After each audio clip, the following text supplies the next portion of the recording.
I know that your career in advertising started long ago, but then you started the 3% movement. Yep. Back in 2012. Yep. So just tell everybody who doesn't know, why was it started? What's the mission? So I started it because I was a creative director for my whole career, and always noticed that we're very few women doing that job. Women are just so underrepresented, and so I started it because I was so hungry to have a conversation about why this was happening.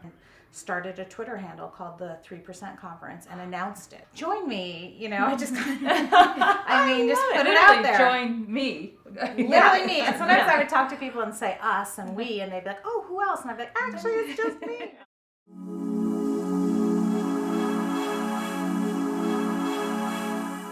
Welcome to the American Advertising Federation of Orange County's podcast. This podcast is all about talking to different individuals in the advertising and marketing community. Today we have a little bit of a special treat for you. As you can see, we are at Canvas Worldwide, and we are going to have a little bit of a panel discussion. Today's topic is all about the 3% movement. The 3% movement is about changing the conversation about diversity and creativity in the advertising and marketing community. First, we have our guest, Kat Gordon, who is the founder of the 3% movement. We also have Angela Zepeda, who is the Vice President of Business Development at Innocean, and she's going to be talking about being involved with the 3% from an agency perspective.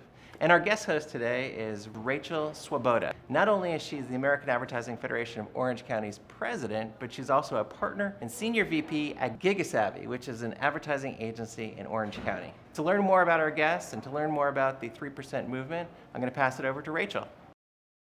Hi, I'm Rachel Svoboda, and I am glad to be the guest host today of the American Advertising Federation in Orange County's podcast. Thank you, Rob, for letting me sit in today. And I want to introduce you guys to Angela Zepeda, the Senior Vice President of Business Development at Innocean, and Kat Gordon, the founder of the 3% Movement. Thank you guys for being with me today. So we started the this podcast earlier this year? And I have to tell you, a lot of these podcasts don't happen the way this one is happening. And when we came in today to sit down for this, sat down on this couch, and I'm having this weird flashback moment because when I was in high school, so I was born and raised in Orange County, went to Mater Dei, and we had something called Mater Dei Television. It was called MDTV. And so every day we would go in the morning, sit down on the couch, and interview people and tell the news of the day, like what kind of events are happening. So this feels oddly familiar to that actually wonderful moment in time where I used to do this. It was like practice for today. So anyways, we're going to kind of roll with it. And I'm going to ask you guys some questions, and then really we can just chat. And, we all know each other, and we have a lot of shared values and beliefs and, interesting facts and inspiration, I think, to share with the community in Orange County and women everywhere about what's going on with, diversity and the leadership of the advertising industry. So, yeah, sounds good. With that in mind, do you guys want to kind of tell everybody just a little fun story about yourselves, just so people get to know you on a human level first before we talk about all of our great leadership and accomplishments? Sure. Okay, go ahead. Well, I too was raised in Orange County, but I did not go to Mater Dei. That's okay. That's okay. But maybe a fun fact for me is, and maybe some people do know this, but I'm not a cook, but I love to mix drinks. And over the years, I have loved practicing how to make great drinks. And when everyone comes to my house, or even if there's a party, I'm the one who comes as really the bartender. So I love craft cocktails and all that. So a little fun fact there. So I'm not such a huge drinker. I'm more about the whole celebration of it all. But favorite handcrafted? Oh, well, cocktail? I'm pretty basic. I do love just a good straight up vodka martini, a little dirty. Okay. Yeah, if you can make a really good clean one, that's a good day. All right. Okay. I am not a mixologist. It's nice to have one in the house. And one of my earliest memories is of my grandfather telling my sister and myself never to let someone put an olive in your martini because it takes up too much room in the glass. That's a good tip. That says a little bit about my childhood. I like it. Fun fact about me, I guess, I love yard sales, and I have since I was a little kid. I just love the hunt of most of it's crap, but then every once in a while you find something amazing. Like I found a Nolan Ryan signed baseball at a garage sale for $1 Oh my for God. my son. Yeah. And I just kind of like getting glimpses into people's lives through their stuff. Yeah. Okay, that's Fun. amazing. I love that. I want to like circle that whole back Yeah. to what you do professionally. Like you're always hunting for like that diamond in the rough. Totally. And trying to understand people, which is what advertising is. So. Yes, Yeah. exactly. Oh, okay. So, what I know that your career in advertising started long ago, but then you started the 3% conference back or 3% movement. Yep. My mistake, for the record. Back in 2012. Yep. So just tell everybody who doesn't know, who's a late adopter to the party. Yeah. Why was it started? What's the mission? Where are we going? Yeah. So I started it because I was a creative director for my whole career and, always noticed that there were very few women doing that job. Yeah. And the reason I started is because I was running my own agency at the time, and most of the clients that I was working with were trying to target women. So I did a lot of research about the buying power of women, and every single thing I read was that women are actually the superset, not the subset. Men are actually dwarfed in their spending and consumer influence by women. Yet that's not the way we talk about things. We talk about women's accounts and girl teams, and women are just so underrepresented. And so I started it because I was so hungry to have a conversation about why this was happening, and no one else was doing it. So I thought, well, I'll do it. I'll host a conversation. I love it. Okay, so what Yeah, happened cool. first? I've always wanted to ask you. Like, what was First action. to get this off the ground and running from like, I don't know, in my mind, you were like at your dining room table one night, like having this conversation, and it just like snowballed, or I don't know, like what happened first? I cannot remember how I decided it would be a conference. I guess I somehow knew there needed to be community built. But the very first thing I did, I was speaking at the 140 conference. Are you guys familiar with that conference? And No, wait, I don't know what it is. well, 140 is how many characters used to be in a tweet. So back in okay. 2010, so that's 8 years ago, I was invited to speak. You had to be invited, and Okay. I was talking about how women as consumers are more knowable through the real-time web, and how you can really listen in to conversations. And I was working on my presentation for it, and literally the night before I delivered it, I added one more slide to my deck and started a Twitter handle called the 3% Conference, and announced Oh my God. it because I was kind of had everyone nodding along about Yeah. like, wow, this is amazing. And then I said, so why are there so few women making the media to motivate this audience? And I said, so join me, I just just put it out there. Join me. Literally me. And sometimes I would talk to people and say us and we, and they'd be like, oh, who else? And I'd be like, actually, it's just me. Now, luckily, it's a big we. Our team has grown a lot. But that's kind of the genesis of it. That is phenomenal. And like that groundswell of support, when you start asking people around, like when I started my own company, it was like, is this a good idea? And you kind of like unofficially start asking people. Sure. And you kind of by design ask some people that are going to be like your cheerleaders, who are like your mom. And Yes. she's always going to tell you it's a great idea, right? But Right, then you ask the people that don't maybe like you all that much, and they still tell you it's a good idea. You're like, okay, I think I have something. Yeah. So that's awesome. Love it. And so I read somewhere they call you the triple threat. Oh. Okay, talk to me about that. Just that, and this is actually something I really think more people should take pride in, is that when you don't neatly fit into one box, Okay. that actually makes you more dangerous. So yes, I was a creative director for 20 years. I started my career in market research, so I'm a writer that understands data. That's very unusual.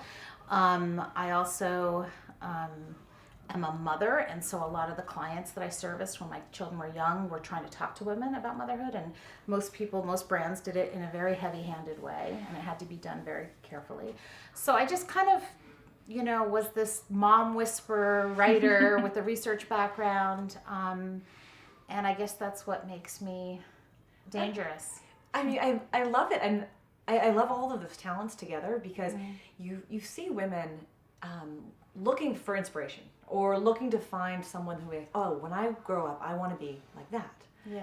And there wasn't a whole lot of that with the other generations of women who are up and coming. Yeah. And so now, maybe dangerous is the wrong word, or threat. It sounds like maybe negative. I would love to find like a better, more motivational, aspirational. It's fierce. Yeah. And I actually think that is something women should want to be. I was listening to Shonda Rhimes recently be interviewed by Oprah Love her. Winfrey. Oh, yes. And she was talking about how she was trying to buy a Mother's Day card at the Hallmark store for her mom, and all the sentiments about moms were all about self-sacrifice and how much you gave up to be my mom. And she's like, where are the cards that are about, like, you were badass? Yeah. Yes. And so, like, I actually am proud to be fierce or dangerous because the alternative is not to my liking. Yeah. Okay, so to that point, I drive a BMW, and I asked my 7-year-old daughter, because she was like, well, what does BMW stand for? And I said, well, what do you think it stands for? And she goes, bossy mom woman. Oh, I love it. I said, yes, You that- said That's exactly it. That's right. exactly that's it. what it stands for. Oh, I love it. Yes. So I want to bounce around a little bit. Like, Angela, can you maybe start digging in a little bit to how Sure. you got started as such a leader in the industry too? Well, I didn't start as a leader, and maybe I'm still working on, everything's a work in progress, but like I had said before, I am from Orange County, which was a little bit of an unconventional start. I really wanted to go to New York from the very beginning. I actually wanted to be a fashion designer. I always had that in my sights. It just never came to fruition. And falling into advertising was really basically falling backwards into it because I loved art and fashion, but I came from a very sensible family who said, that doesn't sound like that's such a sensible It's not a career. real job. Yeah. So, it was a little bit of a mix of art and commerce, and so it actually blended well. And, Okay. I started at the bottom like everyone else, starting answering phones and started as an assistant AE, beginnings at Foot Cone and Belding down in Orange County. And then, there was a merger of Bozell and Foot Cone at one point, which then got me up to LA. And I was just for the first time, I think, really immersed in that huge agency culture that I have continued to love.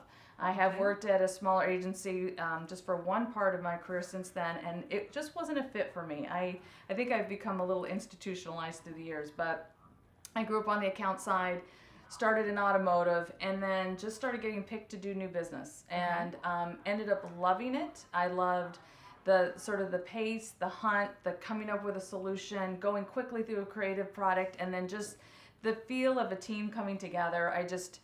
I unfortunately have not had children of my own, but it is a little bit like labor because it's so painful. And then you're like, I'm never going to do one of these again. It's just so painful. And then you win one and you're like, oh my God, this is the best So ever. good. So it keeps you hooked. And so today that is what I do at Innocean. I do business development and marketing for the agency. And so I it's feel like just, there's not very many business development people out there. It's far and few between. And I didn't really mean to pick it even for this point in my career, but I was at Campbell Ewald for almost 11 years. And I had a great run there. I ran the LA office, and that was a triple-pronged job. I ran the office. I oversaw all the accounts. I tried to get off some of them a couple of times, but they tend to pull you back. Okay. And then I did business development, and the business development I thought always made us smarter for the clients we were always working on. And then the clients we were working on, we sounded so good in the pitches because we were obviously the people who were doing the work. And so I realized none of these really were independent from each other. They all actually help feed off of each other. So I think the more that you get that experience and can play it back, I think always the better. So, Okay, so as you're working with all of these different touch points and bringing them together, and so now you're at Innocean, and you're sitting you've got the seat at the table with, I know, a bunch of other strong women who have all come together there. yeah. Talk about how you guys are now getting to steer the ship. Well, it is great. We do have a lot of senior women, and we have Hyundai as a main client. We have some parts of Kia. Our sister agency now, Dave and Goliath, does the brand creative, which is wonderful, but we do a lot of the surround sound. And we're sitting here at Canvas Worldwide today, which is our sister agency for media, which is great. And then we have Genesis, a new luxury brand that got launched. And every piece of that advertising for those three brands, I believe we have a woman who's running each one of those disciplines. Except for media, we have a combination of some men. So it is a very uncommon thing that at the senior vice president level, we've got these pretty tough women who are taking on pretty tough jobs to running these large car accounts. And I was so impressed by that when I walked into the agency. We do have men at the very most senior levels, the C-suite, but it is sort of the functioning part of the agency that's run by these pretty darn amazing women, I have to say. And so I've had the honor of working with some of them at Saatchi back in the day That's right. on the Toyota business, Yeah. and so I mean, it's a powerhouse. Yeah, You guys are amazing. They're pretty great, and it is a lot of fun, and there is a lot of. I think we really have become to trust each other, to learn from each other, and to say, look, we've got to all support each other to help make us each better. But it just sort of happened intuitively at Innocean. I don't think it always happens that way with people, but because we're so many senior women, I think we all recognize that it was a very unique thing, and we all champion each other, and it's been really great. So talk about one of the programs. I know last year you guys launched Influence. Yeah, that's so our women's program. yes, and you're spelling it with 2 N's. Yes. To tie in with Innocean. We're so clever. Yes, so clever. But I want to talk about what is the movement happening there. Yeah. And how can other agencies kind of be inspired Sure. by that? And then I would love for you to then transition into what's happening with the 3% movement too. Yeah. Okay. Well, we loved working with each other. We all recognized we had all these senior women, and when I came in, instantly they all became friends, which that doesn't always happen in agencies, so it was really nice. And it was our CEO, Steve June, who was inspired because Hyundai had launched a women's group, and he thought, we have all these senior women. So he came to me. I'm still not really sure why, but I had been kind of marketing to women too when I was at Campbell Ewald previously, and I was a huge champion for that. And he said, Angela, I want you to start a women's group here at the agency and, gather our senior ladies. And, he gave us some rough guidelines of what that could look like. And so I did. I gathered the women together and said, Steve really would like us to figure out what this is and what this looks like and what would we do. And they said, well, what do you think Steve wants? And I said, well, he kind of mentioned like we could share what it's like to be a woman in advertising, and I'm sure we'll get some wine in, and we'll, and they're like, no, we do that anyway. And everyone sort of came together that said, no, we actually want to make a difference.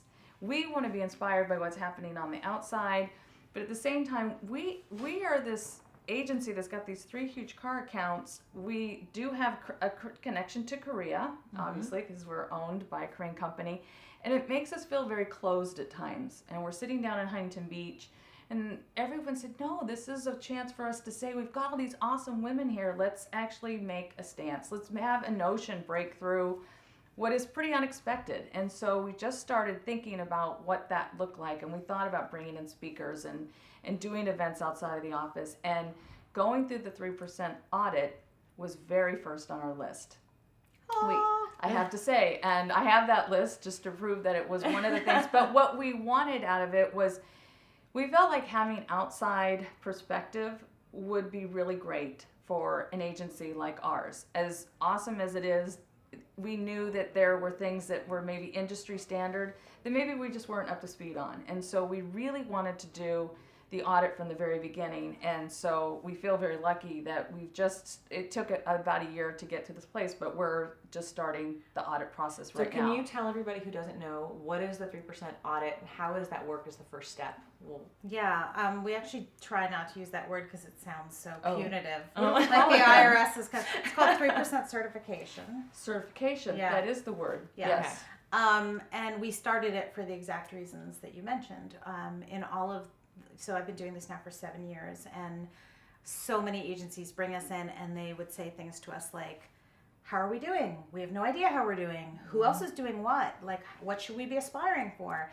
And we realized there was really no way for agencies to measure best practices, especially around diversity and inclusion. So we did a benchmarking study of 31 agencies that voluntarily participated, all different sizes. Oh, I remember this. Yeah, it's called Where We Stand, is the research we published, but it was to show where the watermarks are, things about like women in leadership, within the creative department specifically, how women are faring, programs and policies, whether or not you have a women's group, whether or not you have a support group for creatives of color and LGBTQ employees. And so, and then we figured out what leadership would look like based on that. and started assessing agencies that wanted to go through the process. And I always say it's a deeply diagnostic experience because we also survey all your employees. We have a custom survey we made. So there's a lot of discovery in the process of going through it. And some agencies do it because they know they're going to fail and they want to know where to best apply their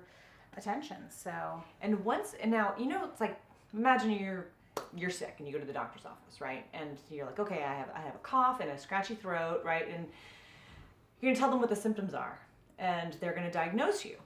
Great, you have a cold. Okay, great. So when you go in and you say, okay, this is what the facts are, do you also then write the prescription of like, okay, this is what you're gonna do to get better? Do you give them? Not only do we do that, Okay. but they beg for it. Okay. Like, it's clear that that's what they're looking for, and it's amazing. I mean, I remember there were moments sitting with the 3% team where I said, what an awesome responsibility and privilege to be able to tell them the way through. Yeah. So we tell them this is what we think your family leave should look like, and this is what we think your next step should be, and they do it. How many companies have gone through it so far? We actually don't disclose how many because we never want those who have failed. It's completely confidential. 2 have passed. A third is about to be a third and a fourth are about to be announced that have passed. So That's exciting. but I will say it took a long time when we first announced it. Tons of interest. Adweek wrote about it the day we announced it at our conference, and then radio silence because all the lawyers were afraid of, wow, what if we open that box and What do we find? Yeah, exactly, and that a third party is going to bear witness. Okay, it to kind of gives me goosebumps to Yeah. feel like there will be that like third party But credibility it coming through. finally, Yeah. finally some brave agencies step forward, and now it's kind of our hope is that it will become the de facto measurement for leadership around these issues in the agency world, and brands are asking for this. So clients are saying, we want to know who's 3% certified because we're shortlisting agencies for a pitch. Oh, I like And that. we're like, great, here you go. It's a business development tool. Totally. Yes, it is. For Yeah. the search Very much And a consultants recruitment tool. Yes. Retention tool. Yeah. It's all of that. Wow. Yeah. This is such an exciting It's time for brilliant. advertising. Yeah. Yeah. I mean, they say things like, "Oh, the next 5 years, the industry is going to change more than it has in the last 20," and they're talking about tech. They're talking about data. But I mean, we're talking about Culture. culture, and Yeah. that is such an important part of what we do. Yeah. Absolutely. And we're driving, consumerism for the whole nation and beyond. So Yeah. this is really exciting.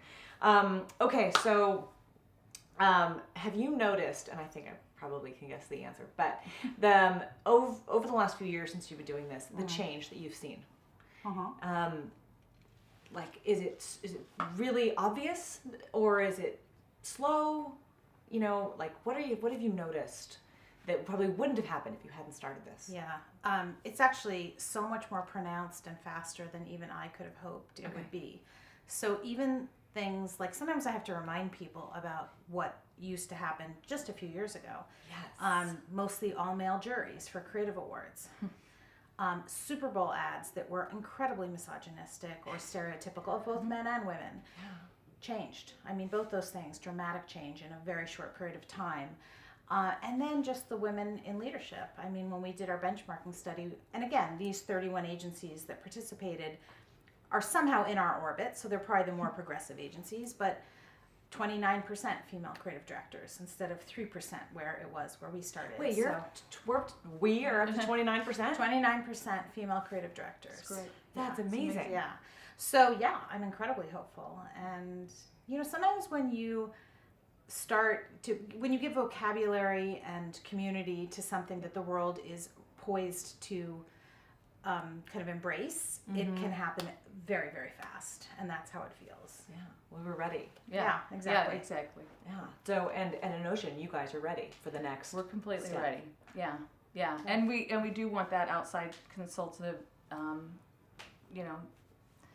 expertise that'll show us exactly show us where we're deficient, show us where we might be doing well, but we know that we have areas that we can improve upon, and we really want to do it right. Right. I think that's another big thing too, is that we really are advertising and marketing experts day to day. Of course, we have our HR experts, but as a whole, it's not something that we have such a glimpse into or such an innate nature to. It is taking new vocabulary and a new sense of I think, sensibilities for everyone to say these are the things we should be doing. So we really felt like an outside perspective was the next first step. And so there's just a ton of enthusiasm about going through the certification process and bringing that into Innocean. So it's great. And Innocean, being down in Orange County is a really big deal. And you guys, through the American Advertising Federation, have really championed every initiative that we've put forward. Whether it was the AdTize mentoring program with the students, or it was being involved in the Addy Awards, or doing video to promote Orange County as a destination market for creativity.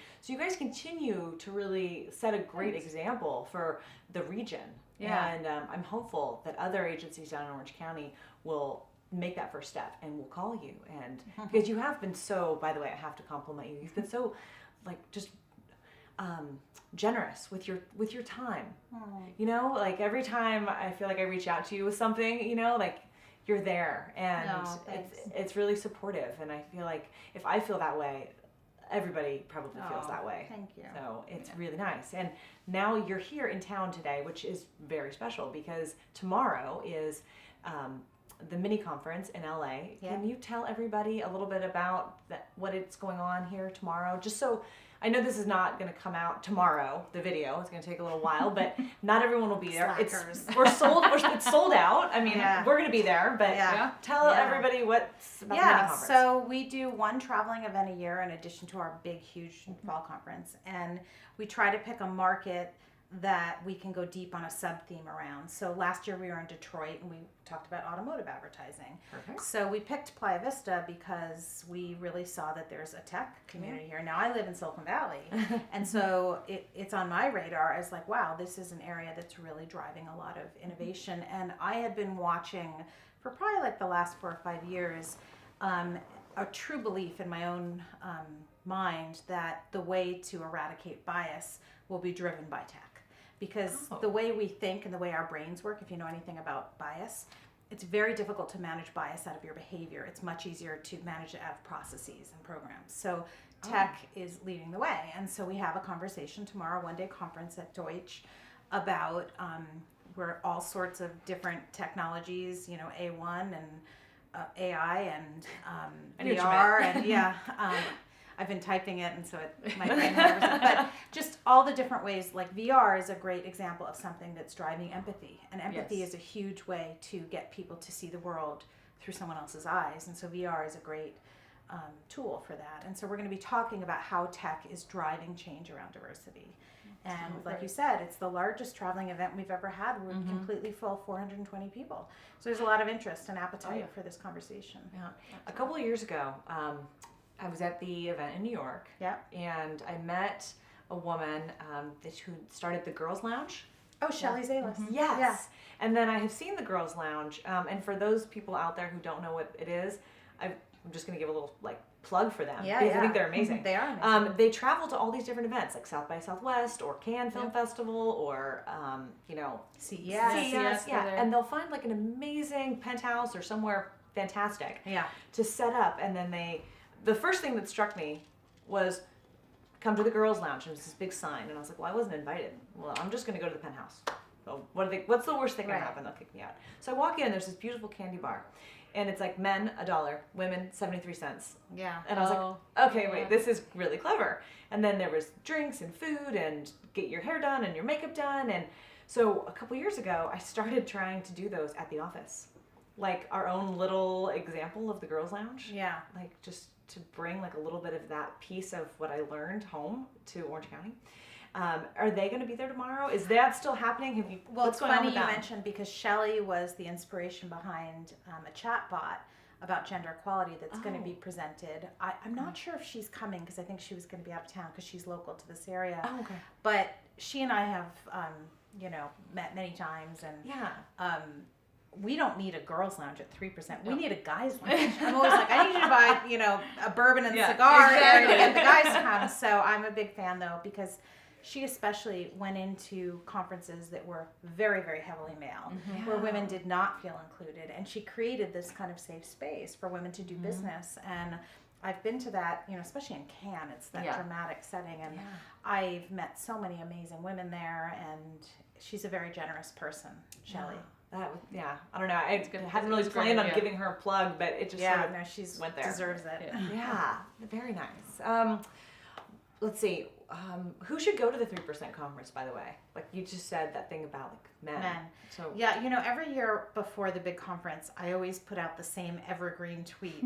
Every year, I just cut and paste it from the previous year, and it gets retweeted a ton. And what it says is, agencies that send their women to 3% conference get it. Agencies that send their men really get it. Yeah. And so I always say it is not a women's conference. It is a business conference about the value of having everyone operating at their full potential. And it is so gratifying to see the men that do come and participate, that speak, that sponsor, that attend.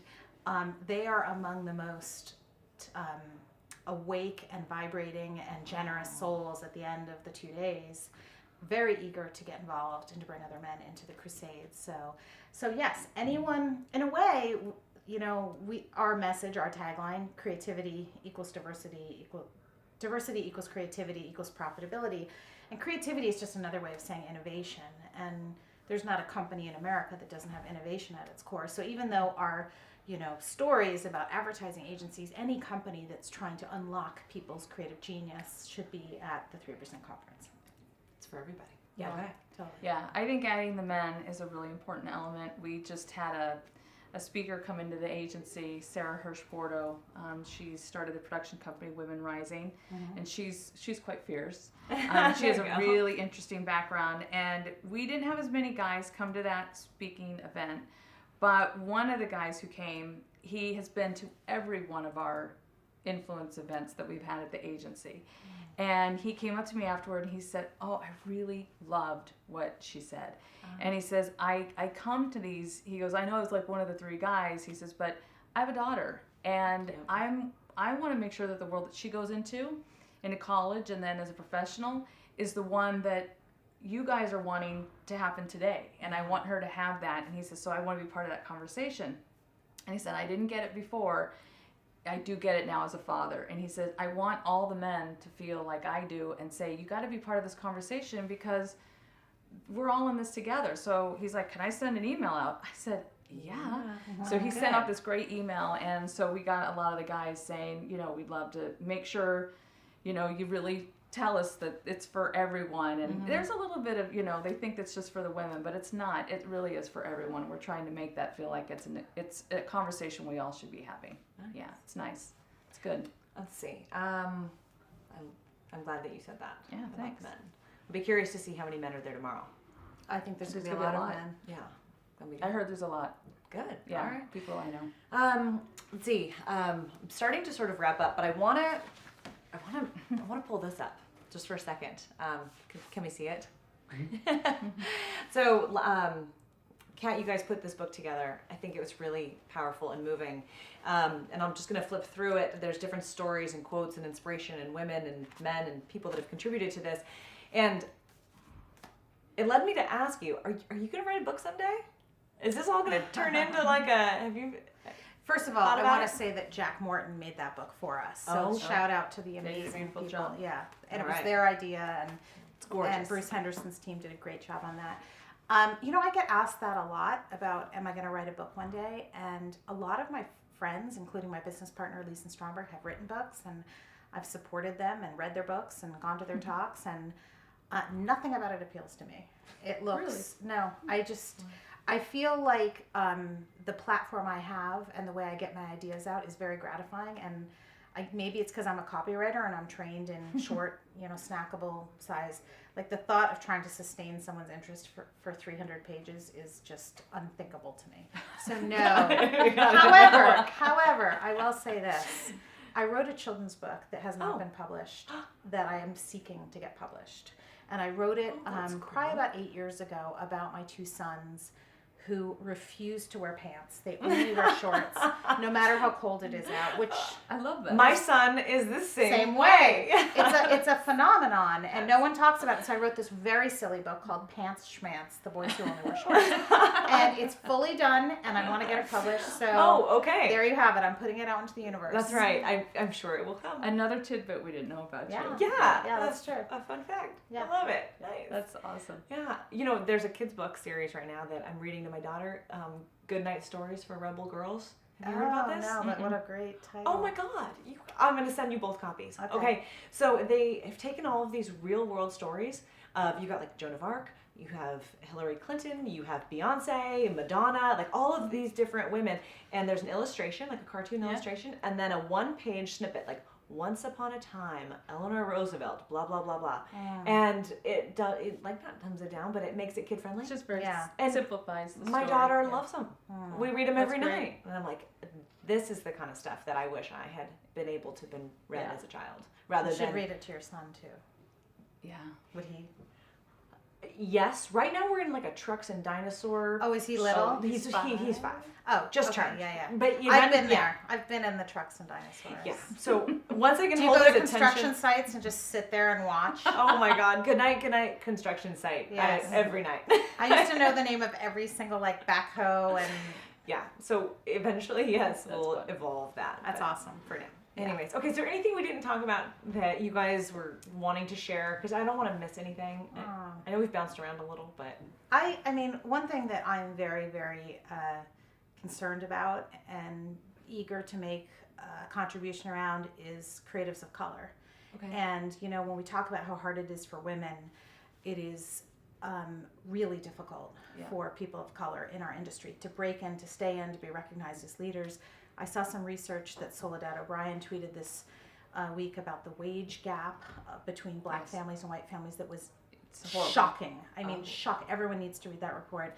Okay. And I just always feel I want to say, like, that's not a secondary issue we'll handle later. Like, it's an all or nothing thing. We all rise. I just believe it. Yeah. So, 3% has been organizing these listening tours in different cities and bringing together creatives of color and just trying to figure out where to apply our muscle to best be of service to this issue. But it's bad and it's indefensible and it has to get solved. Wow. Okay. Yeah. Yeah. I had the pleasure of working with Jimmy Smith at an Oh, I amusement love park Jimmy, for a yeah. couple of years, and like they think there's he is so amazingly talented, right? And but there's not a lot of Jimmy Smiths out there. Right. There's not enough. So Right. yeah, it makes Yeah, perfect sense. that's a good call. Is because we have that. That's an issue we grapple with at Innocean. Not only is it maybe a misbalance of female creatives, but we have even a smaller amount of diversity that's actually represented, and it could and should be so much more inclusive. Yeah. So yeah, There's a lot it's of good work call. to do. Joe, I met Gloria Steinem a couple years ago, and I mean she's still as sassy in her 80s as she ever was. But when I was growing up, I sort of thought that the women's movement had passed, or it was over. And she really instilled in me, like, no, that path needs to be forged all the time. Yeah. And we're working on it, not only with women, but with all types of diversity. So I'm glad to still be a part of this movement, and I didn't miss it, and we're still making strides every day. So. Yeah, for me, I think because I've been in this business for quite some time now, and I don't know. I think this is one of the questions we have even considered. Are women of sort of my generation, do we have a different response to what's happening than the younger women? And I think maybe that there is a generational gap. I mean, I came at the tail end of the women's movement. It's sort of like lagged on, and we're still in it. It is sort of sad. We're still sort of in it, but I feel like this time we have hope to get it right. So I think that's where I think the younger women that we're around, I mean, they have so much passion to really correct it this time, not just have the conversation. I think that's where we were as women at Innocean, that I just don't want to have the conversation. Can we just make a difference this time? And I think that is exciting for someone at my age who sort of grew up in this industry and always loved it and accepted a lot of things as maybe it's just they were. And now it's been reignited to say, actually we can just be so much better. And I think that's kind of a really interesting point in time to be in now. So I'm thrilled to see where things are going to go. I think I'm very hopeful. We're gonna have to circle back in like a We're gonna year have to and see where Innocean is at. Yeah. Knock on all things that Yes. you know we have good reports that you know we came through it and just so much better for it. So Right. thanks to the efforts Kat and her team are doing, we're just thrilled. All right, you So- guys. Well, thank you. Thank you, for taking Rachel. the time, and Yeah. I think we're Podcast. we're or out video of cast it time. out. Or no, I don't know how do you end one of these.